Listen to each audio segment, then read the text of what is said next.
Speak with a man behind a GoFundMe effort to finance the border wall.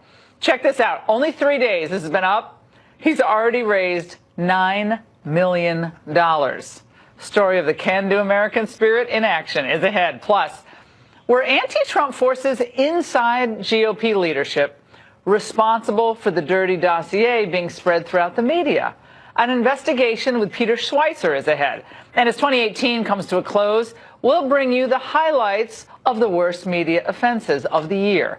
Governor Mike Huckabee, Howie Kurtz break down the videotape. And also tonight, the Christmas police are back. We just have an excuse to use our Christmas police little video thing, which I really love. But how the U.S. Postal Service canceled one family stamp over a claim that the stamp was too religious at Christmas.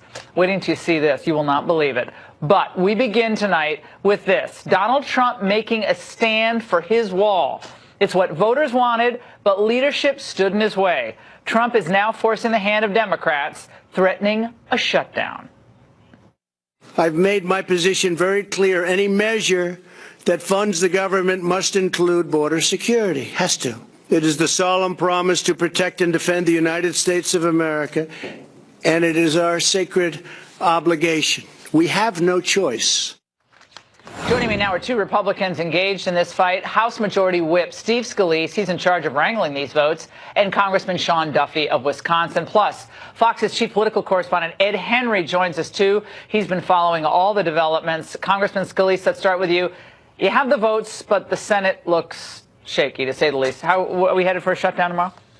Well, first of all, Laura, I think it was a really important day today when Nancy Pelosi last week was in the Oval Office with the president, Chuck Schumer, and she said, Mr. President, you don't have the votes in the House to fund the wall.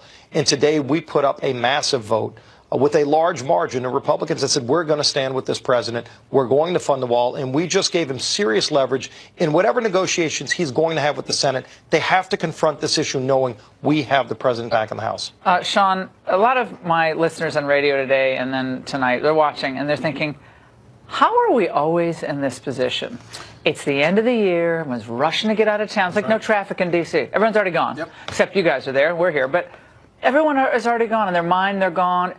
And Paul Ryan said, we're going to fight. We're going to have a fight. We're going to have a conversation about the border wall. 2 years from the House majority, 2 years the Senate majority.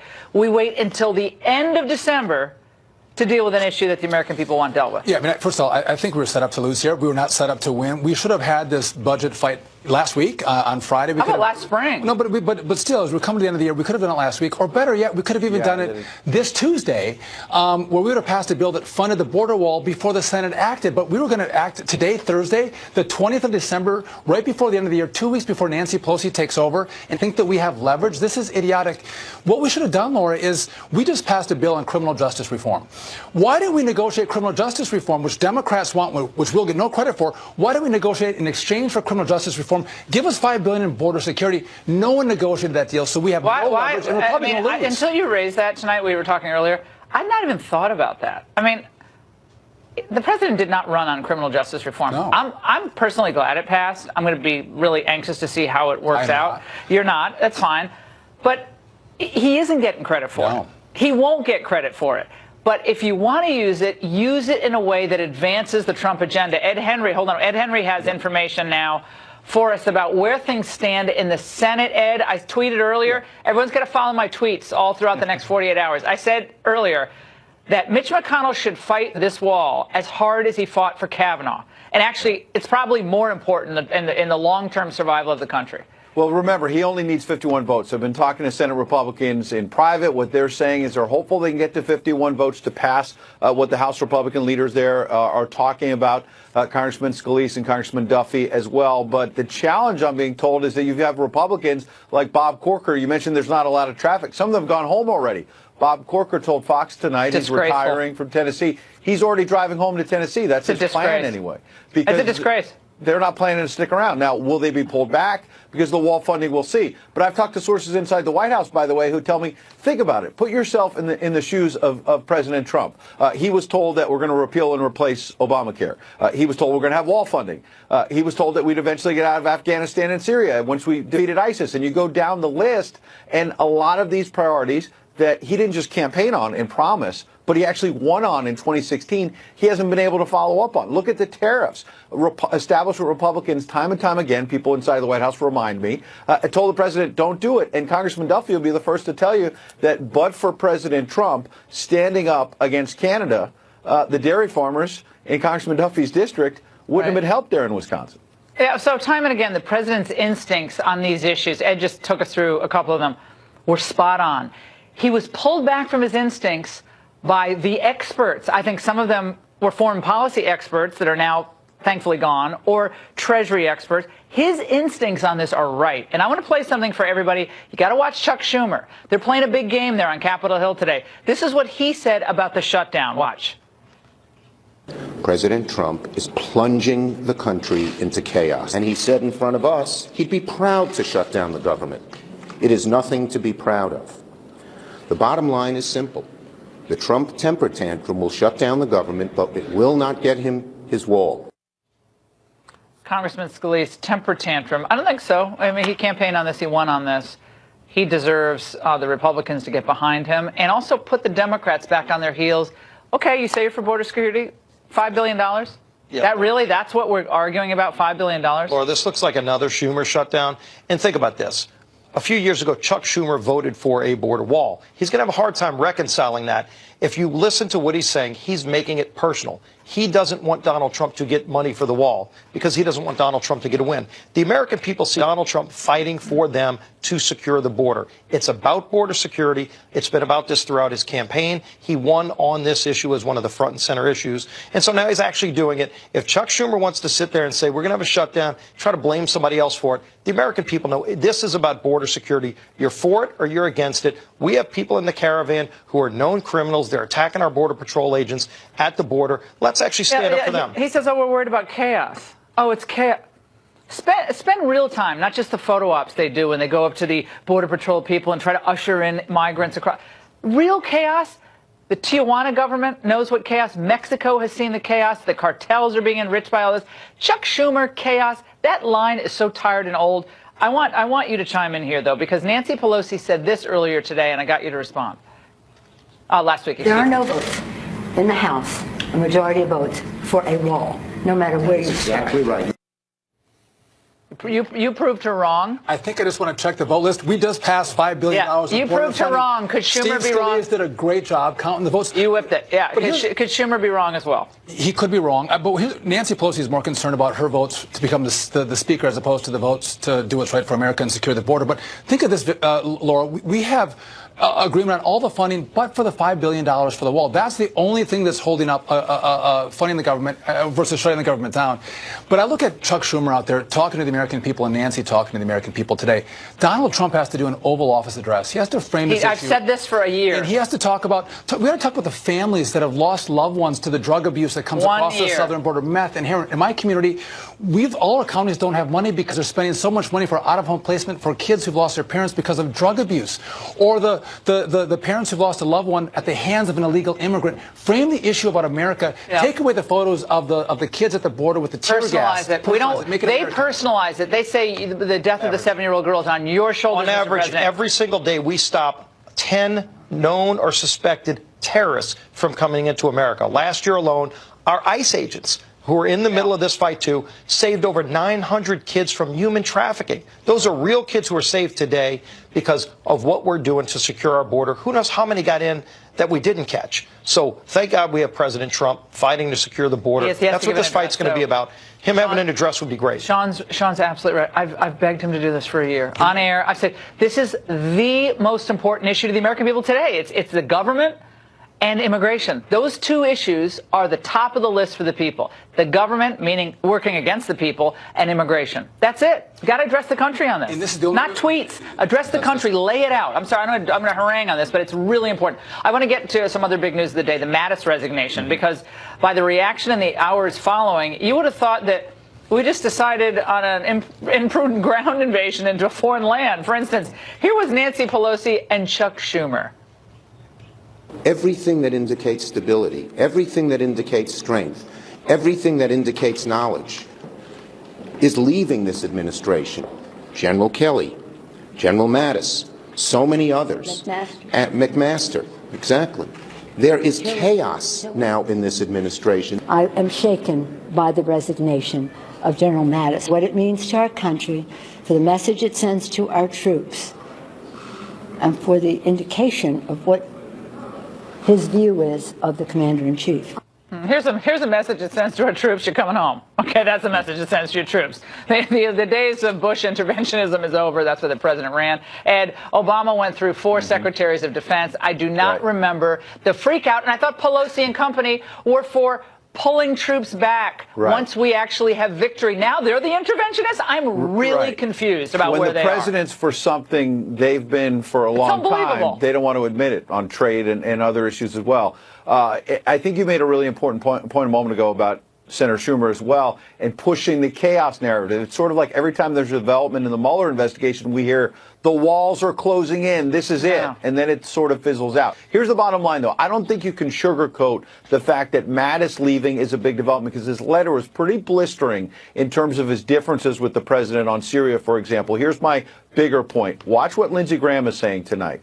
He has been an ally of the president, as you know, in recent days on a whole range of issues. And he's warning, don't make the same mistake that Barack Obama made in terms of pulling out of Iraq, that you could have a terrorist safe haven in Afghanistan. But I also hear your point, Laura, which is it gets back to what I said at the top. The president campaigned directly in 2016, not just on repeal and replace and trade and the tariffs, but he also said we're not the world's policeman. He was honest about that in terms of Syria and Afghanistan, which is now, by the way, the longest war ever. 17 years. We still have men and women on that. Guys, everyone has to reframe, okay? It's because we're watching Schumer with his glasses down on the end of his nose. We're supposed to think he's really serious about this, okay? Remember what Donald Trump campaigned on. Let's watch. We're getting out of the nation-building business. Our moments of greatest strength came when politics ended at the water's edge. We have created the vacuums that allow terrorism to grow and thrive. I want to help all of our allies, but we are losing billions and billions of dollars. We cannot be the policeman of the world. He won, in part, on a non-interventionist platform. Obama beat Bush on a non-interventionist platform. And you have people like Adam Kinzinger running around town acting like it's like 2003 all over again. Steve Scalise, Mattis has a different point of view than the president on this. Well, that's why Donald Trump is elected president. Mattis wants to run for president. Go run for president. I found that letter to be surprising coming from him and a little dismissive. Yeah, I didn't like it. Only have one commander-in-chief. And look, the president and Secretary of State Tillerson had some differences on foreign policy, and so Rex Tillerson left. Mike Pompeo came in, and he's doing a great job representing our country and the president. He'll find somebody else to serve in this role. It's an important role. Secretary Mattis did a great job of helping eviscerate ISIS, and they're not going all the way. They want to stay. They don't want to leave. But when we go, he's going to be able to find another general who's going to be able to serve this country well as his defense secretary. The line is always, if we leave, chaos will ensue, which means we can never leave because we're in these countries that are, by their very constitution, very chaotic. But it's a light footprint there. 2,000 troops, not engaged in battle, but giving more advice to the So why are we there? Why is it a national security interest? We beat ISIS. Because I think if we leave, I think you can reinstate ISIS. Okay, we're going to be there for everywhere. Let's take a poll of American people. What happens with Russia? What happens with Iran? I mean, what happens with Russia? The economy is smaller than France's, right? What are we worried about Russia for? But do you see the territory to them? Do you see the territory to Iran who wants to kill the big Satan America or the little Satan Israel? How much money has China spent in Iraq and Afghanistan? I don't know. None. Probably none, right? Yeah, and when we're 20 trillion. But you're at the point. The president's the commander-in-chief. He gets to call the ball, and he deserves a staff around him that supports him. Yeah, so. it seemed unnecessarily petty of an American hero, Mattis, and I thought that was surprising. But you know what? I think that we have the right to disagree. In our party, we don't all fall in line. We can have different opinions, and we can debate it, and we can. We'll see if Bushism works in 2020. We're going to see if we can go back to Bushism, and that's going to sell the American we don't want to go there. Yeah, we're going to see if that works. President Trump is rebuilding our military, and that's something he campaigned on. Yeah, he's not squandering the military on that promise either. as well. Yeah, he's not squandering the military. Guys, thank you so much. Right, thank you. And I want to get to a tragic but important story outside of Washington. It relates to what we're talking about. And we have to tie this all together for the American people. A community ravaged by the lack of action on the part of our government and local government, state government, who just turned their backs on them. What are we talking about? Visalia, California. It sits between L.A. and San Francisco. And in that town, over the course of 2 harrowing days earlier this week, Gustavo Garcia, he's a man twice removed from this country, went on what authorities call a reign of terror. It's a 24-hour shooting spree, killing at least 2 and injuring many more. Deputies taking gunfire from this man, 36-year-old Gustavo Garcia. It all went down on Road 140 and Avenue 256 early Monday morning. You can hear the officer reloading his gun as bullets ring out. Now, while the circumstances of this are tragic on their own, the run-up to it is even more so. 2 days before this reign of terror, he was arrested by the Tulare County Sheriff's deputies for being under the influence of a controlled substance.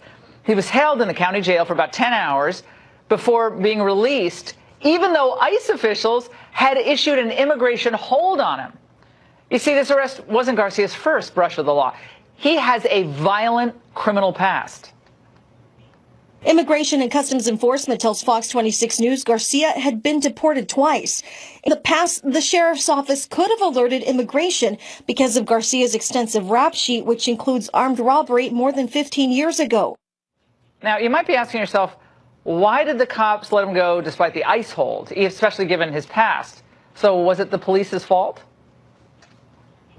ICE did file a detainer as soon as it learned of Garcia's arrest Friday. And this would be enough to keep him in custody in other states. But Sheriff Boudreaux says his office no longer recognizes those detainers, and it can't reach out to ICE for misdemeanor crimes. Tulare County Sheriff Mike Boudreaux said before SB 54, which is the sanctuary state bill, Gustavo Garcia would have been turned over to ICE officials. That's how we've always done it. After SB 54, though, we no longer have the power to do that.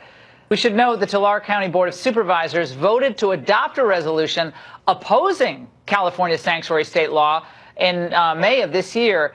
And even though it's kind of symbolic, it does show a citizenry standing up for common sense. Joining me now is the Tulare County Sheriff Mike Boudreaux. Sheriff, I know our viewers across the country are watching this and are shaking their heads going, how can this happen in the United States of America, where we emote morning, noon, and night about the tragic circumstances of people who are trying to come into the country? And I get it, they're tragic circumstances. It's tough.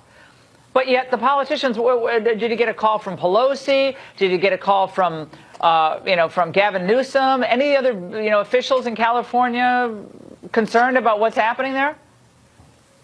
The only phone call that I got was from the ACLU demonizing the actions that we took, which is really unfortunate. Tulare County is how it's pronounced, actually, but Tulare County, that's fine. We're an agricultural community.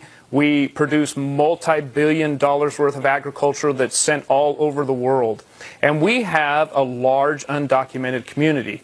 But we also have a large group of people who don't commit these types of crimes on a daily basis. I think what our focus is on is the criminal element that ends up in my jail, that I no longer have the tools to reach out to ICE, my counterpart, my law enforcement partners, and I'm no longer able to recognize the detainer through the sanctuary state law, as well as the Ninth Court Circuit indicating that the detainers don't meet due process. So because of those two combined efforts, we no longer can telephone ICE and even ask the question, why is this detainer placed, nor can we recognize the detainer itself.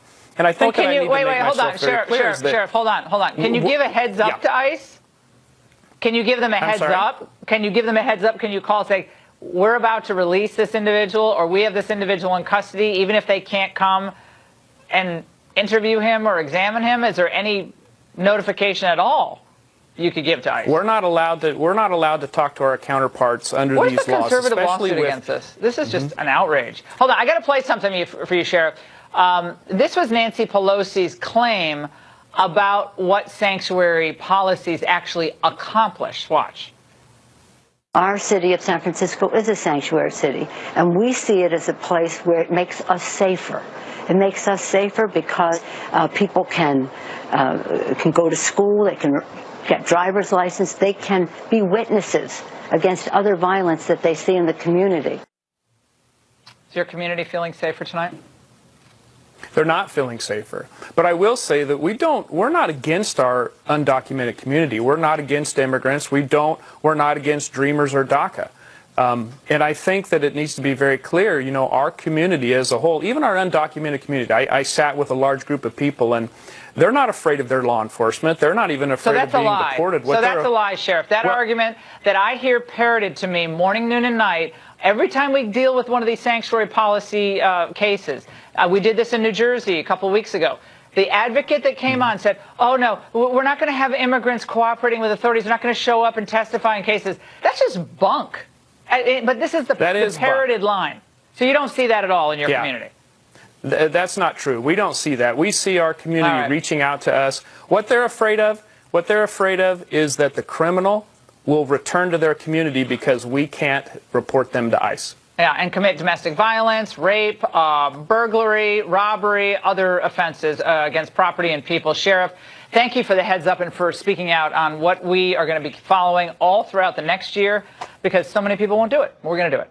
All right, coming up, when our leaders fail, Americans begin to take action into their own hands in a good way. An Air Force veteran and triple amputee is finding his own way to pay for the border wall. He's going to tell us about it next.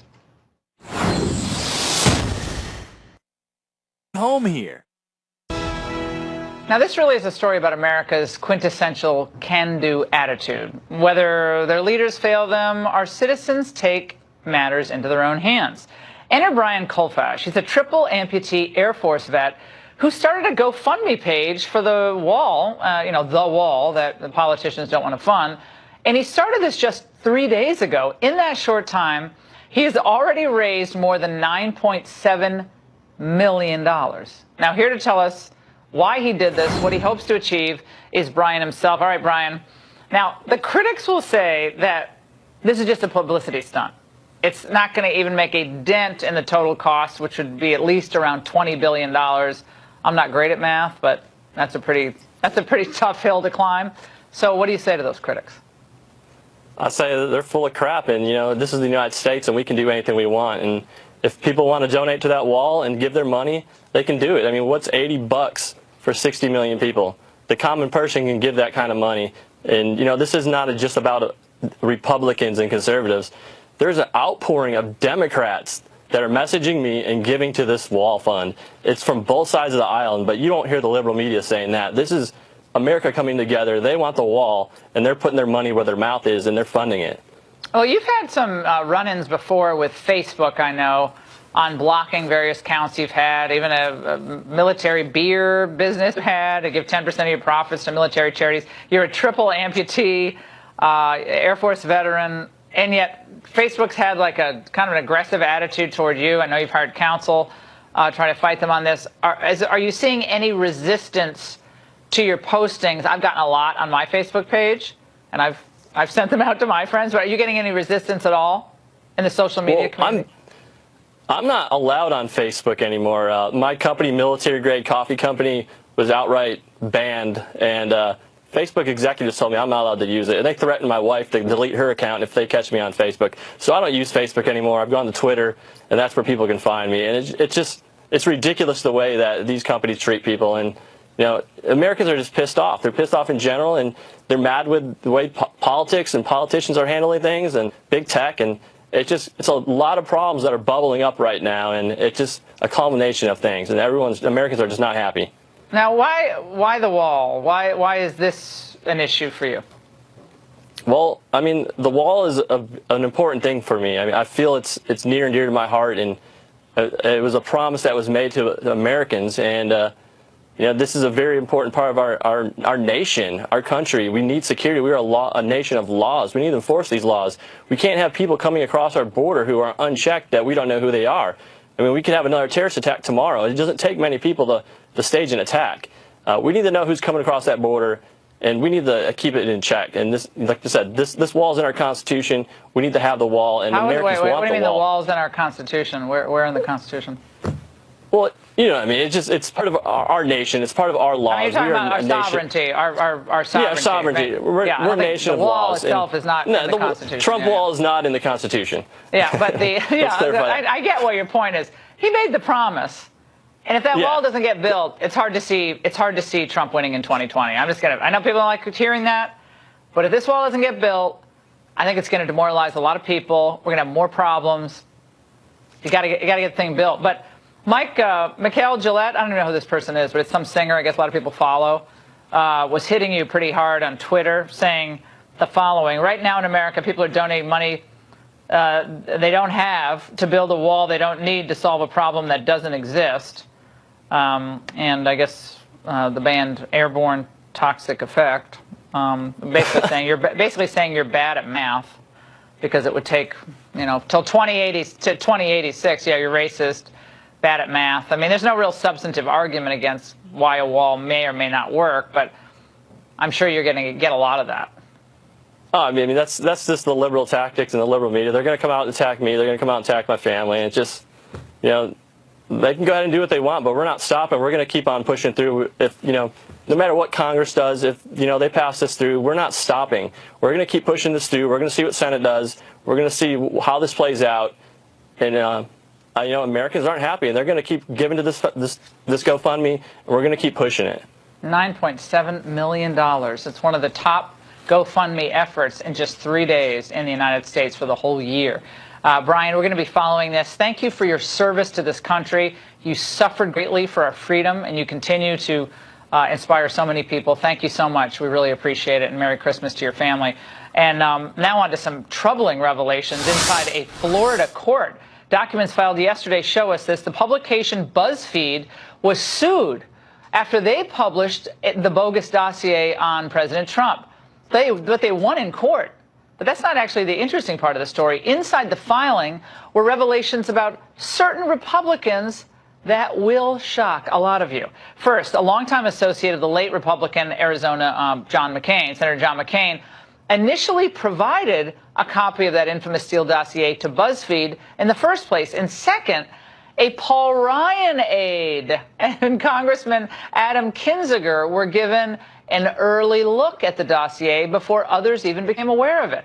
Here now is Peter Schweizer, president of the Government Accountability Institute. So, Peter, why does this not surprise me? That when someone's trying to shop an anti-Trump document, as salacious and as ridiculous as that was, that they went to two kind of big-time neoconservatives who are diametrically opposed to Trump on things like the wall, speaking of the wall, his non-interventionist philosophy and his economic nationalism go down the line. McCain and Kinzinger, and I guess Paul Ryan had some access to it as well. Yeah, you're right, Laura. And I mean, this speaks to something profound about Washington's political culture. Think about this for a second. If McCain's office or Ryan's office had been given a salacious, unverified dossier about one of their colleagues, do you think they would have been leaking it around to the press corps? I really doubt it. This speaks to the fact that, Donald Trump is a disruptor.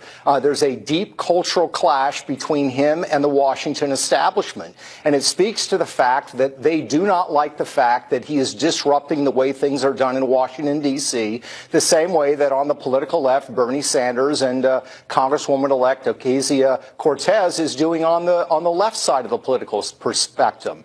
And I think it speaks to the fact that, what Donald Trump represents, it's those policies you talked about, but it's about changing the dynamics of how Washington works, and they do not like it, and they want to stop it. Well, they want the status quo. Let's face it, a lot of people make a lot of money. Like regular folks out there, right. They see what people make as lobbyists or consultants, and these are people who haven't won elections in like a decade, and yet they still make tens of millions of dollars with ad buys and ad design and placement and consulting contracts.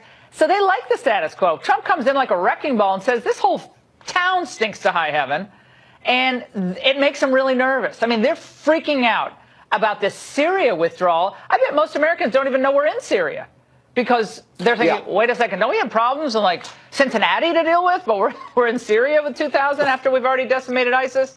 So I think he's held up a mirror to the corruption in Washington, and they don't like what they're saying. So it's got to be Trump's the problem and Trump's the corrupt one. Right, exactly. And consider just something like deregulation. Everybody thinks it's great because it frees up American businesses, makes them more competitive, but it costs a lot of people in Washington, D.C. money. Here's why. The reason regulations, whether it's environmental or financial, are so complicated and complex is they're designed that way because you've got an entire industry in Washington, D.C. that's interpreting rules and laws that nobody else understands. Well, if you come in and say, you know what, we're getting rid of, these thousands of pages of regulations, now suddenly that's a huge revenue stream for Washington consultants that's gone. That's just one of the ways in which the swamp is being changed in Washington, D.C. So what I say to people is, agree with Trump on certain policies or not, there's no disputing the fact that he is a disruptor. And, we love disruptors in Silicon Valley. We like them in the entertainment business. I think it's good to have them in American politics, too, because it's become calcified. It's the wealthiest city in the United States today is Washington, D.C. Yeah, That's a huge problem. It's a problem when there are as many cranes. We always talk about the measure of the corruption are the number of cranes in any given neighborhood in Washington, D.C. It is wild. But, yeah, they like the status quo. Keep the money spending, even if we don't have it.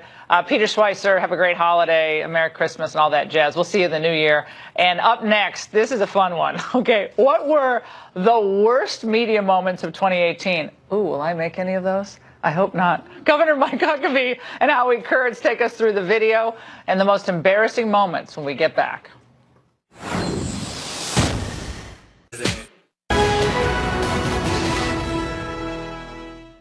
All right, 2018 is coming to a close. Can you believe it? So we thought, what better time than to highlight a few of the media lowlights from the past year. And our friends at Grabian helped us out here, too. My old producer, Tom Elliott, does a great job there. Here with me now to take us through the tape, former Arkansas Governor Mike Huckabee, host of Media Buzz, also right here on Fox News, Howie Kurtz. All right, gents, I want to first start with the media's once warm embrace of a man who is now not on the top of the invite list. Let's watch. Stormy Daniels' lawyer, Michael Avenatti, joins us live now. Joining me now is Stormy Daniels' attorney, Michael Avenatti. Michael Avenatti is with us now. Michael Avenatti joins us now. And joining me now from Los Angeles is Michael Avenatti. We want more of the spooning comments that they made toward Avenatti. He was hard to book. Yeah, no, he was the belle of the ball, though, until he wasn't. So should the media have seen this coming with the meltdown of Avenatti? The degree to which CNN and MSNBC put this guy on sometimes several times a day to peddle his unsubstantiated claims and develop his presidential delusions was really something. But the worst by far was putting on Avenatti to make the claims of Julie Swetnick to vouch for this woman who accused Brett Kavanaugh of being a bunch of gang. That's what we want to see. That's the thing I want to see. I want to see videotape. Well, tell us more about stuff. That's what we want. The introduction. We want to see that it's like, oh, really? Tell us more about all this unsubstantiated garbage. That should go down as one of the biggest black eyes of this media over the last 12 months. Without disgusting. And we're going to go to the next one now. All right. Well, Huck wants to describe this as well. Well, Governor, I think Michael Avenatti is just one of those figures who will occasionally pop up on, like, if they have a celebrity Hollywood Squares, maybe he'll be the lower right square or something. But I don't see Avenatti playing much of a role in public life in the future. Well, I think his history is up like a rocket, down like a rock, back under the rock from whence he crawled. That's the end of the story for Michael Avenatti, I'm pretty sure. All right, number 2 on our list involves some actual dumpster diving as journalists attempt to find some dirt, literally, tying President Trump to Russia. Just quickly, you looked through the trash there. What did you find? Yes, we did. Well, we came here expecting this office to be empty. But in fact, all day here, we've been here throughout the course of the day. People have been going in and out. We went to the trash can to see what we could find because we saw people dumping rubbish there. New computers are being delivered here, and they're throwing away the rubbish. Well, if somehow the accent makes it all the more interesting, doesn't it? Here I am with the rubbish. Let's inspect the rubbish. Not that big a deal, but it kind of smells. Well, yeah, literally and figuratively. But, Governor, again, it just tells you how low they can go. I mean, going through garbage now, I mean, I guess you can do that, but for what? What did they get? I thought they were I thought they were doing a tour of their newsroom, because that's what we typically see with a lot of these networks.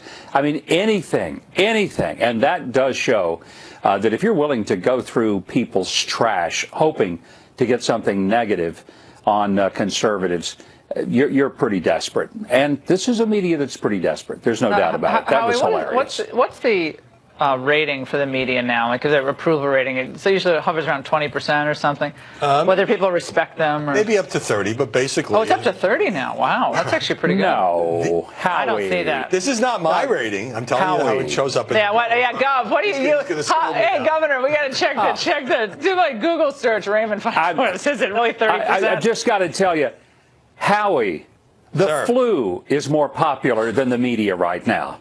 Well, it is on the downward spiral, and some of these examples show why people don't trust the press. All right, let's move on to number 3, where some CNN hosts did their best to test the limits of the FCC. It's the craziest I ever heard. Whole countries. Whole country. These countries are holes. I couldn't give about them. I've definitely been. You slopers and slant eyes called you a wetback. They didn't say the N word. Don't tell me you're offended when I say. Yeah, that's a lot. Did you wear out the beeper there? I don't even know how you do those edits on that stuff. Governor, let's start with you. The swear fest, I mean, I guess it's people are more authentic, living their truth. I love that phrase. We're living our truth by. I didn't like it when our previous guest, who was a war hero and triple amputee, I mean, I adore him. I don't like it when people use P-I-S-S-E-D on air. I know that sounds like old-fashioned, but I know we all swear. I mean, maybe not Governor, we all swear, but we kind of want to not on TV as much if we can possibly not. Well, I don't know if you know this or not, but they quit serving sandwiches in the CNN cafeteria, and now they just sell soap for the people to eat that because they've gotten so potty-mouthed over there. So it's a steady diet. What are the rules? Every brand of soap. Yeah.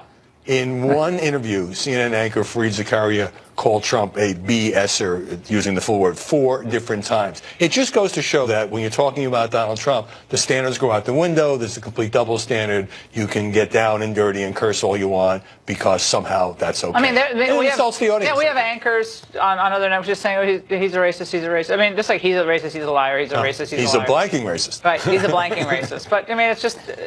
It shows you, both Governor and Howie, it shows you, and I hate the phrase Trump derangement syndrome has become such a cliche, but it's something is burrowed deep into the psyche of people that they're not even able to have friendships with people with whom they disagree, the tolerance set.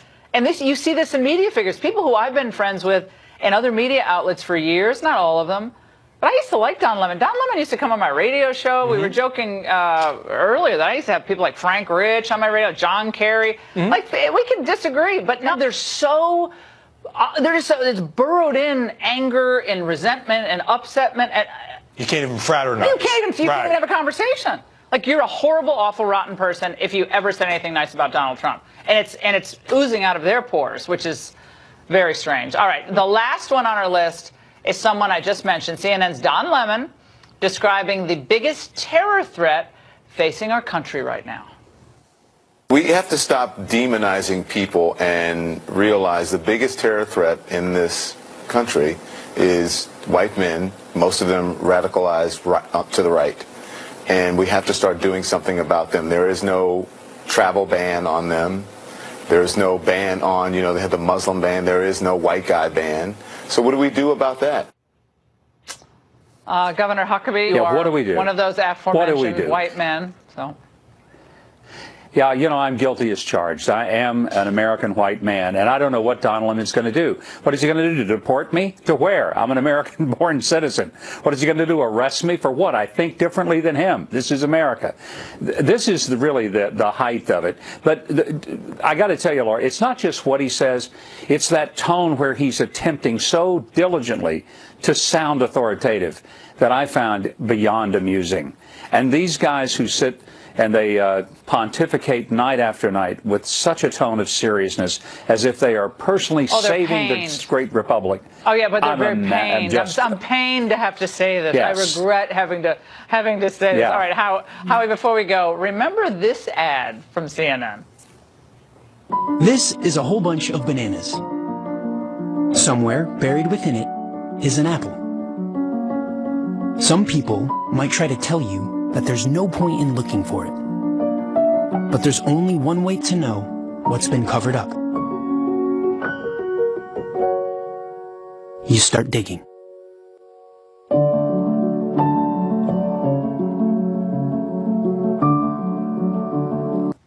Move over James Earl Jones. I like James Earl Jones better. This is CNN. This is CNN. Don't slip on the banana peel. It's kind of a fruitcake ad. Yeah. You know, but there is a certain self-righteousness that has creeped into a lot of the media self-promotion. Washington Post, democracy dies in the darkness. Right. Dun, dun, dun. Somehow democracy wasn't in danger, you know, Barack Obama Thank was you, president. Jeff Bezos. A small business might die in the face of Amazon. I mean, I'm all for self-promotion, but like, let's keep it real. Well, still to come, both of you, thank you so much. A message from Rush Limbaugh on my last radio show today. Plus, the Christmas police is back. That's next.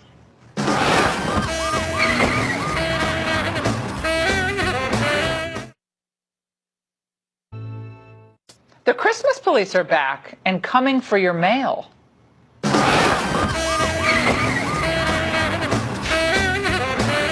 We love that little stager. Tavia Hunt, wife of Kansas City Chiefs owner Clark Hunt, was getting into the holiday spirit and writing out her Christmas cards like a lot of you do. Well, she ordered this photo on a customizable stamp.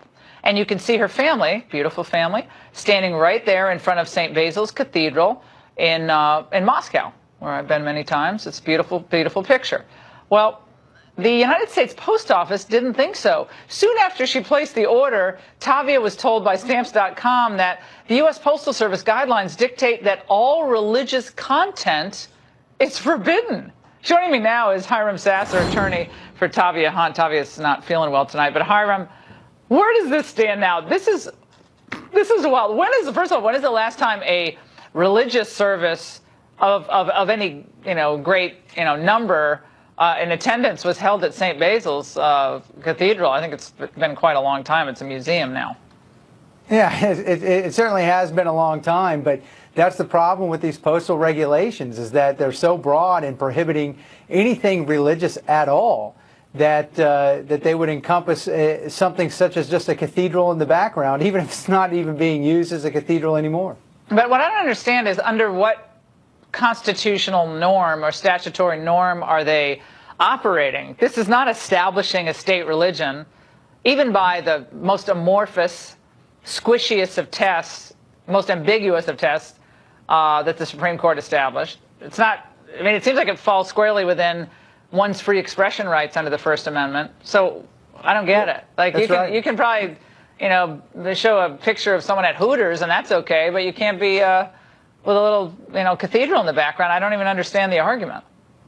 Well, you can, but you can read all the facts and the interaction on our website at firstliberty.org. But here's what's really interesting about this is that the Postal Service prints religious stamps. They're just saying that you're not allowed to, and they just passed a regulation that went into effect in May of 2018, saying nothing religious can be on a customized stamp. And the Postal Service even responded to us today, and they said, look, you just can't have anything religious on a customized stamp, but we'll sell you our religious stamps, but you can't have one.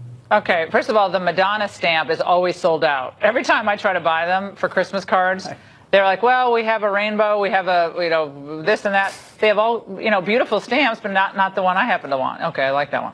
All right, listen to the USPS policy on customized postage.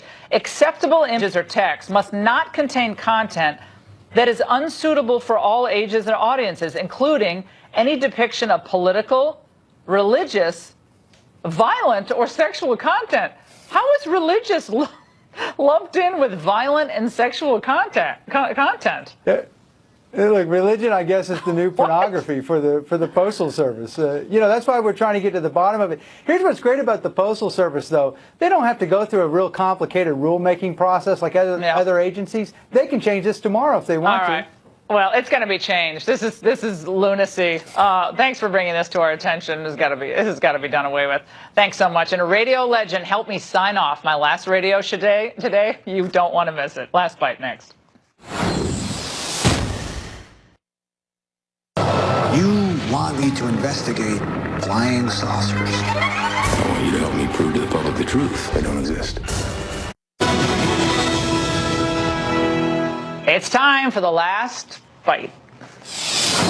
After 17 years on the radio, I left the airwaves today. I know liberals, you're celebrating. Don't worry, the podcast is coming in January. But as I signed off, a surprise guest and the giant in the radio industry surprised me. Listen. Is this Laura Ingraham? Oh, Rush, how are you? Everybody wants to talk to you, and I finally found a way to worm my way in there. Laura, I got to tell you something. I listen to you on the radio. I watch you on TV, and I have to be honest. Every time I do, I ask myself why we are not winning even bigger. You are that good.